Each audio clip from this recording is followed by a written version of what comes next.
Welcome to our luncheon for the 2013 EWA Higher Education Seminar, and we are honored and privileged to welcome Senator Elizabeth Warren. We're especially thrilled because we didn't really know until 2 o'clock yesterday whether Senator Warren was going to be able to keep her appointment with us. Things have been a little bit uncertain and dramatic in Washington lately, but we averted one crisis. She was able to get on the plane and come up here. We're not sure about the other crisis that is looming and whether quite that'll be solved. But it's really a high point of our seminar that you could join us. We're really thrilled. Senator Warren really needs no introduction, but I'll give you a few highlights of her bio, and I encourage you to read it in the program. I was interested to hear she is not even at her first year anniversary of being elected U.S. Senator by the state of Massachusetts, and she's already the senior senator. So she really knows how to work the angles. She's going to get things done in Washington. Senator Warren is a longtime law professor and a noted consumer protection advocate. As I said, she was elected in November 2012. 5 years ago, after the horrible financial crisis, she served as chair of the Congressional Oversight Panel for the Troubled Asset Relief Program, known as TARP. And her work led to the creation of the U.S. Consumer Financial Protection Bureau.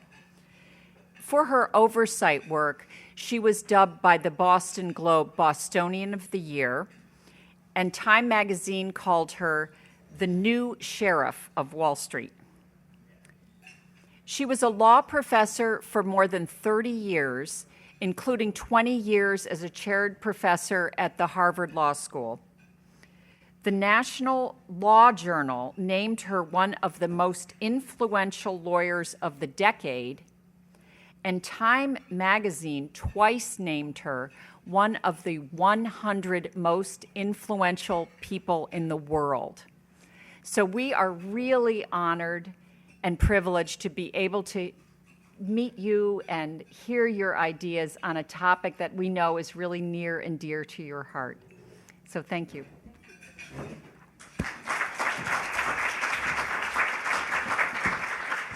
Thank you so much. I really appreciate the introduction, Caroline, very much.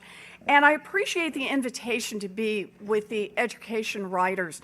You know, the way I see this is that the American education system faces some huge challenges, and high-quality news coverage in this area is more important than ever. So I'm very pleased to have the opportunity to speak with you all today, and I think I'm gonna do my prepared remarks, and then we're gonna do a question and answer. I understand that over the past 2 days, you have been talking about the challenges that face our higher education system.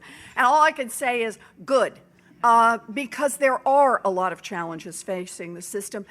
As I see it, our colleges are in crisis, and we need to talk about it, and we need to make some meaningful changes. I don't have to tell this group about the rising cost in college tuition.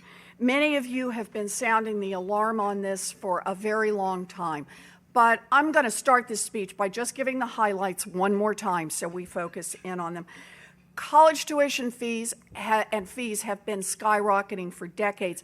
A kid who goes to a public university today, adjusted for inflation, will pay about 300% of what her dad would have paid 30 years ago for going to the same school. And even after we look at all the discounts colleges offer to students, costs are piling up across the board, and low and middle income families are being hit especially hard. College pricing trends can be explained, obviously, in a lot of different directions, but the need for raising tuition boils down to two simple causes. Either less money is coming in the door or more money is going out, and both of these are happening with our schools today.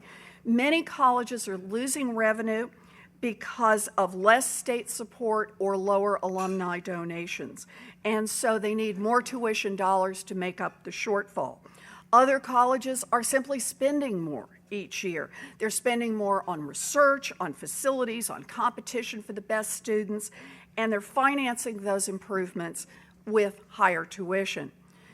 There's another driver of higher college costs that often gets lost in the conversation. Total college costs aren't just affected by tuition bills, they're also affected by the number of years it takes to finish. Today, fewer than 40% of students finish a bachelor's degree in 4 years. And those extra years that a student spends in school, an extra 1 year, an extra 2 year, that just keeps adding to the cost, another 25%, another 50%. It adds up for these kids. More and more low-income and middle-income students just can't afford to pay the high cost of college. But if those kids want a stable shot at a stable future, then the kind that comes with a college degree, then they can't afford not to pay either. So they take on loans to finance their education. That debt is adding up. Student loan debt now approaches $1.2 trillion, and a huge portion of this debt rests on the shoulders of young people who are struggling to keep up with mounting bills at the same time that they're trying to launch their lives. Student loan debt is a threat to our students' futures, and it's also a threat to our economy. I don't know if you all saw it, but there's a recent report from the Consumer Financial Protection Bureau, and it cited student debt as a serious obstacle to home ownership and to saving for retirement. The Federal Reserve came out with a study earlier this year that made clear that education debt is dragging down family budgets and poses a risk to the economic recovery. There's real impact here. And here's the problem.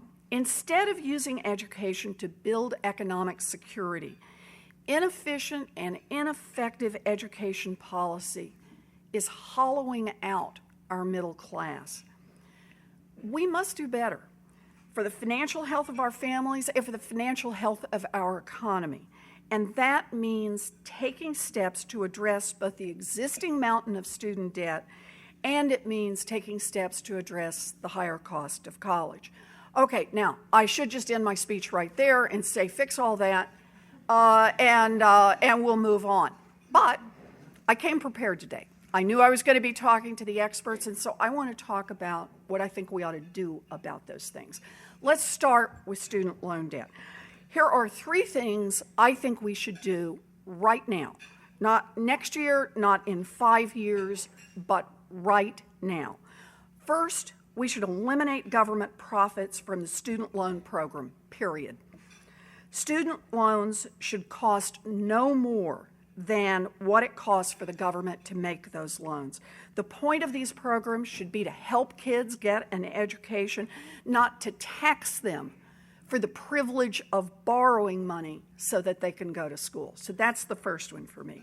The second, we should reduce the burden of student debt on existing borrowers by refinancing the debt to let students take advantage of historically low interest rates. So refinance the debt that's out there.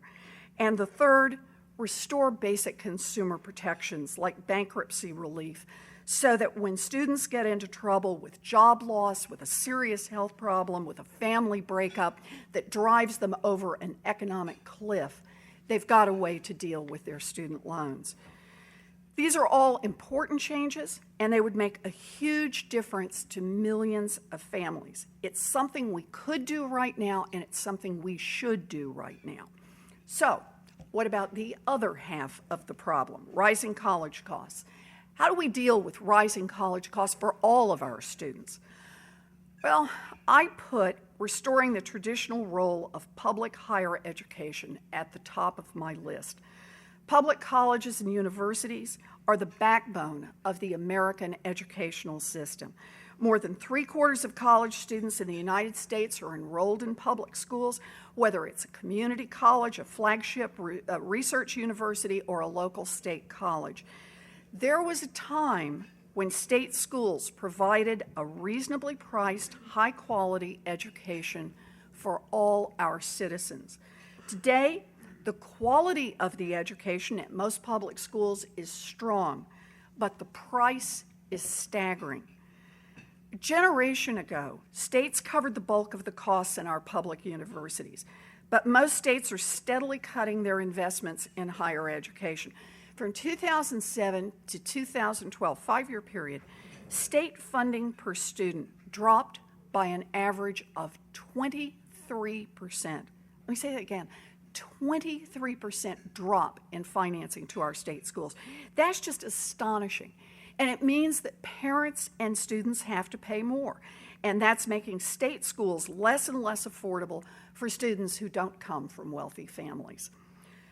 The federal government can't solve this problem alone, but the federal government can and should leverage its dollars to push for improved educational quality and lower tuition costs.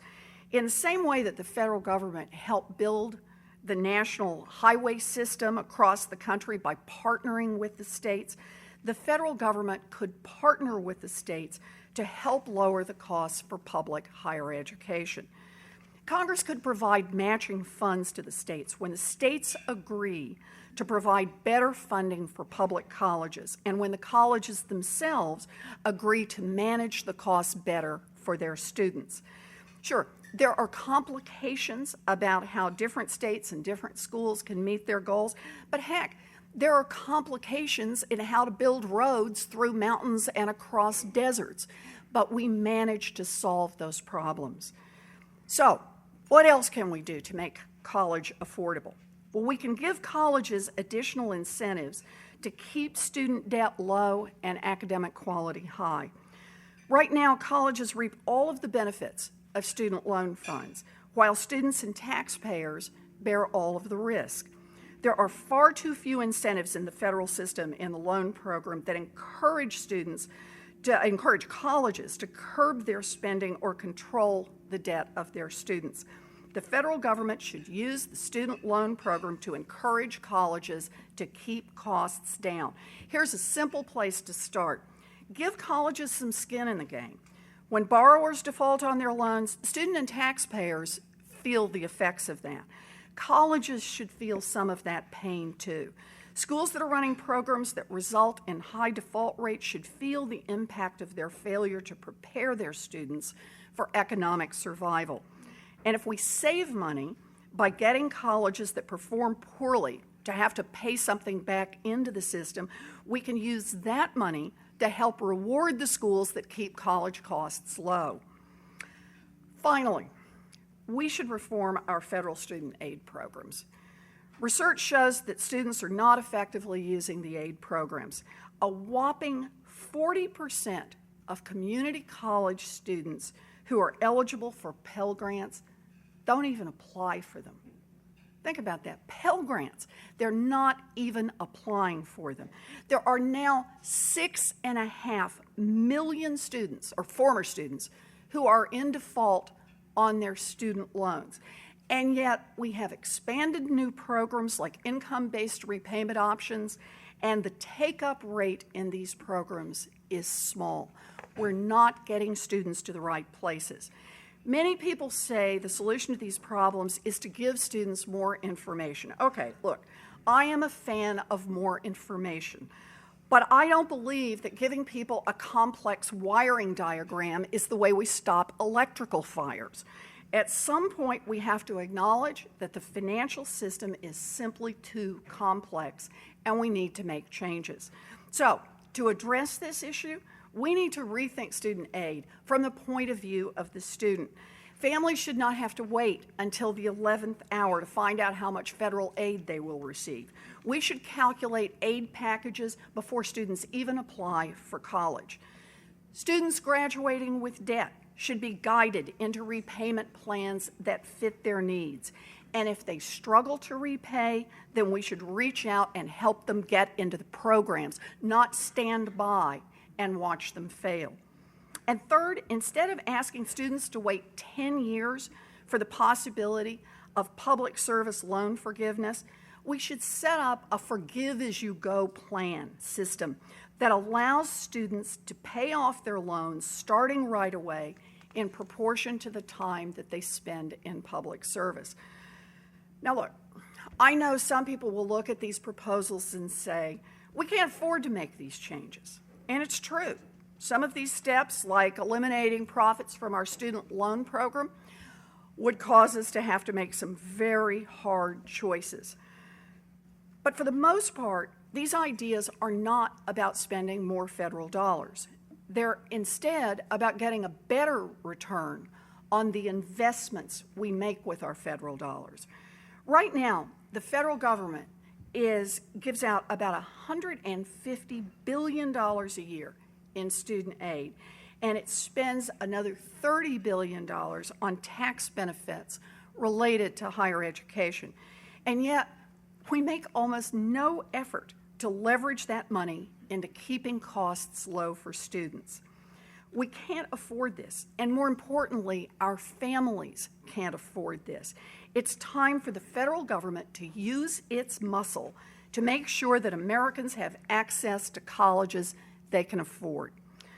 So, these proposals, they'll require some big changes, and getting our system right will take sacrifice. Sacrifice from Congress, from the states, and from the colleges themselves. But the way we build a future for our children will be the measure of who we are as a people. I was the first person in my family to graduate from college. I went to a commuter college that charged $50 a semester, and I got a first-rate education. I was able to do that because I grew up in an America that was investing in its kids. I believe in that America. I believe that's who we are, and it's how we build a future for ourselves, a future for our kids, and a future for our grandkids. These are changes we've got to make. So thank you. It's good to be here.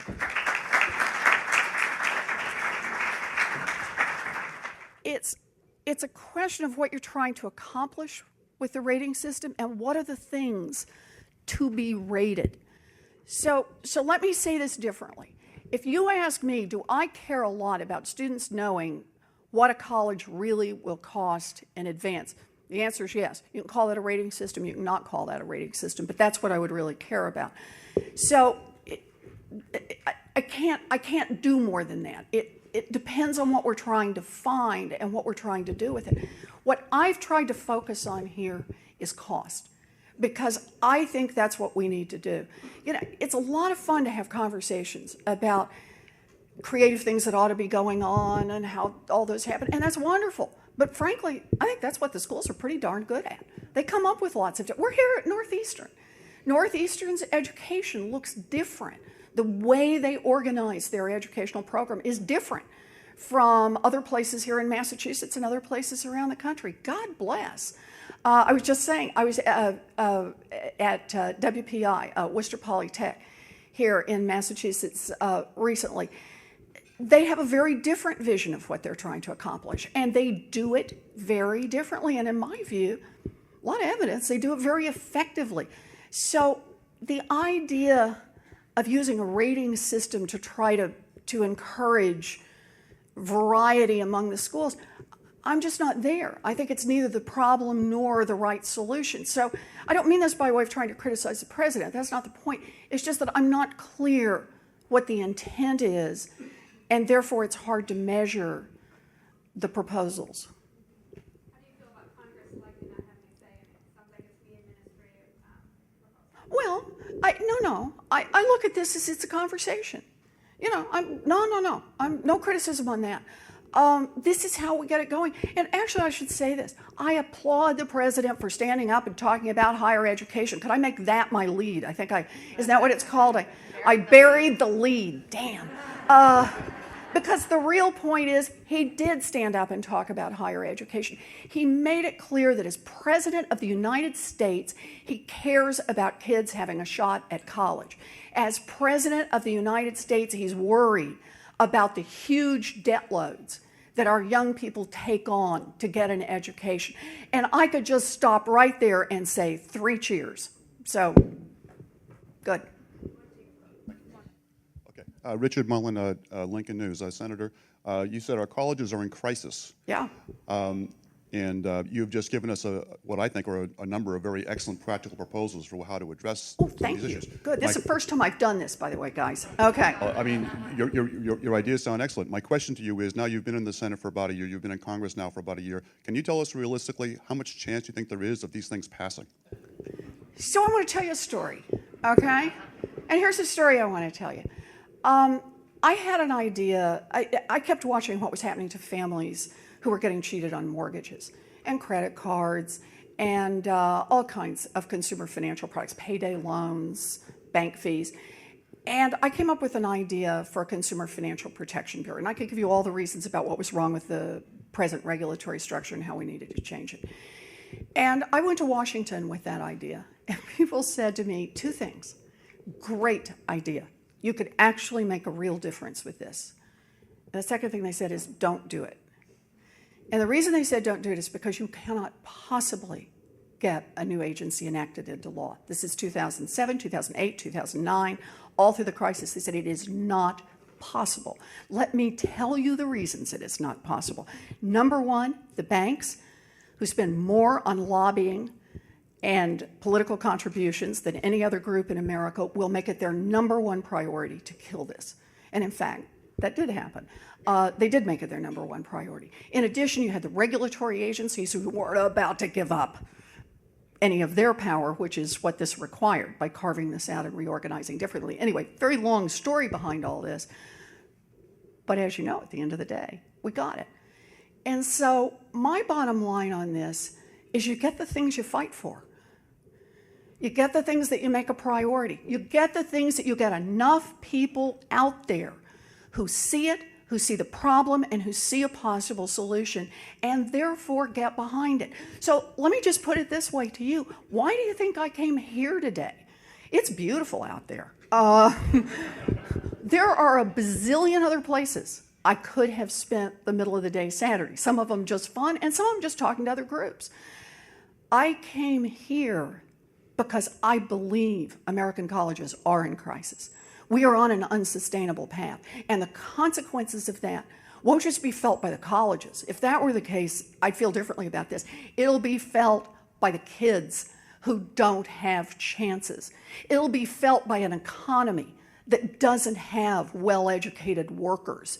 It will be felt by all of us. Let me do one other part to this. We are getting old. Not in this room, but not me. But think about it. As a country, if you think about what America is over the next century, you guys have looked at the demographic charts. We're getting old, right? The only ones who are getting older faster is Europe. We are getting old. How do you sustain an older country? The fastest growing age groups over the next century will be people over 100, right? People in their 90s, people in their 80s. The fact that we live longer does not mean we can work longer. Some people will be able to, but lots won't.